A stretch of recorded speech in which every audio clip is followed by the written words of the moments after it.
ஏதோ குட் நியூஸ்னு சொல்லி வீட்டுக்கு வர சொன்னீங்க. அங்க போனா வழக்கம் போல எல்லாரும் என்ன வில்லனா பாக்குறாங்க. ஆமா, என்ன அங்க வர சொல்லிட்டு நீங்க இங்க என்ன பண்ணிட்டு இருக்கீங்க? ப்ரோ, முதல்ல நான் உங்ககிட்ட சாரி கேட்டுக்கிறேன். நல்லது நடக்கும்னு நினைச்சுதான் நான் உங்களை வீட்டுக்கே வர சொன்னேன். அங்க போன எல்லாமே தலைகீழ மாறி போச்சு. வல்லவன் மாமா பேசினத நான் நம்பி இருக்கவே கூடாது. சரவணன், எனக்கு எதுவுமே புரியல. என்ன நடந்துச்சுன்னு கொஞ்சம் தெளிவா சொல்லுங்க. என்னதாங்க ஆச்சு? கபிலன், உள்ள வாங்க. சரவணா, நீயும் தான் உள்ள வா. என்ன தெரியலையே.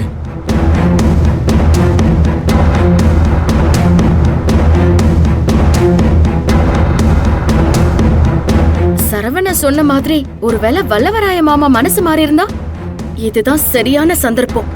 அதை எப்படியும் எனக்கு சாதகமா பயன்படுத்திக்கணும். உன் மனசுல என்ன நினைச்சிட்டு இருக்க சரவணா? கபிலன் நம்ம வீட்டுக்கு வந்தா அவர்கிட்ட எல்லாரும் எப்படி நடந்துப்பாங்கன்னு உனக்கு தெரியாதா? எதுக்கு நீயும் தெய்வானி இந்த வேண்டாத வேலையெல்லாம் பண்ணிட்டு இருக்கீங்க? எனக்கும் ஒன்றும் புரியல புனிதா. நானும் சரவணன் கிட்ட அதான் கேட்டுட்டு இருந்தேன். அக்கா, வல்லவராயன் மாமா என்னையும் தேவானியும் கோயிலுக்கு வர சொன்னது உண்மை. அங்க வச்சு நீங்களும் கபிலன் ப்ரோவும் கல்யாணம் பண்ணிக்கிறதா சரின்னு என்கிட்ட சொன்னது உண்மை. அதை நம்பிதான் நானும் தெய்வானியும் கபிலன் ப்ரோவை நம்ம வீட்டுக்கு வர சொன்னோம். ஆனா வீட்டுல எல்லாரும் முன்னாடியே கேட்கும்போது ஏன் வல்லவன் மாமா பின்வாங்கினார்னு எனக்கும் தெரியலக்கா. நீ சொல்றது உண்மையா? வல்லவராயனா அப்படி சொன்னாரு? உண்மைதான் ப்ரோ. எங்க அம்மா கிட்ட பேச போறேன்னு சொல்லிட்டு தான் மாமா கோவில இருந்து கிளம்பினாரு. நாங்களும் அம்மா கிட்ட இந்த விஷயத்த பேசலன்னு தான் வேகமா வந்தோம். ஆனா என்ன நடந்ததுன்னு தெரியல. வல்லவன் மாமா ஏன் மாத்தி பேசினாருன்னு ஒரே குழப்பமா இருக்கு. வல்லவராயன் மனசு மாறிட்டாருன்னு சொல்றதையே என்னால நம்பவே முடியல. வல்லவ மாமா சரவணன் கிட்ட இப்படி சொல்லிருக்க வாய்ப்பு இருக்குன்னு தான் நானும் நம்புறேன்.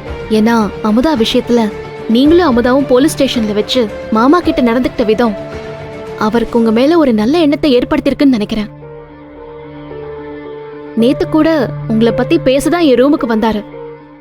உங்களை பத்தி ரொம்ப மரியாதையா பேசிட்டு இருந்தாரு. ஏதோ ஒரு விஷயம் சொல்ல வந்தாரு. ஆனா அந்த நேரம் பார்த்து அம்மா வந்ததும் அவர் கிளம்பி போயிட்டாரு. ஒருவேளை சரவண கிட்ட சொன்னதையே என்கிட்டயும் சொல்ல வந்திருக்கலாம். அக்கா, இப்ப கூட வல்லவன் மாமாவை அம்மா கிட்ட பேச சொல்லலாம்க்கா. மாமா பேசிட்டா? உனக்கு அம்மாவை பத்தி சரியா தெரியல சரவணா. கபிலன் இன்னைக்கு வந்தப்போ அம்மா எப்படி நடந்துக்கிட்டாங்கன்னு நீ பார்க்கல. வல்லவன் மாமா மனசு மாறலாம். ஆனா அம்மா இன்னைக்கும் என் கல்யாண விஷயத்துல உறுதியா இருக்காங்க. கண்டிப்பா அம்மா சம்மதிக்க மாட்டாங்க. நீ நினைக்கிற மாதிரி இதெல்லாம் நடக்காது. எனக்கும் கூட உங்க அம்மா மனசு மாறுறதுக்கு வாய்ப்பு இல்லைன்னு தான் தோணுது. இது எப்படியோ மறந்துடுறது தான் சரியா இருக்கும்.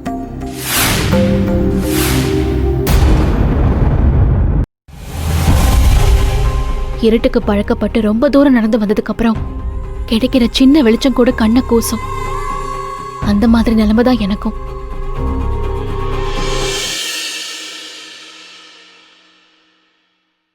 சரவணன், நான் இப்படியே இருக்கிறது தான் எல்லாருக்கும் நல்லது. நான் வரேன். என்ன அக்கா, ரெண்டு பேரும் இப்படி பேசினா எப்படிக்கா? வீடு அமைதியா இருக்கணும்னா நாங்க இப்படி இருக்கிறது தான் சரி சரவணா. வீட்ல கல்யாண வேலையில நடக்குதுல்ல, அது நடக்கட்டும். இனி வல்லவ மாமா கிட்ட இது சம்பந்தமா நீ எதுவும் பேச வேணாம். அக்கா, வேலை இருக்குல்ல, போய் பாரு சரவணா, போ.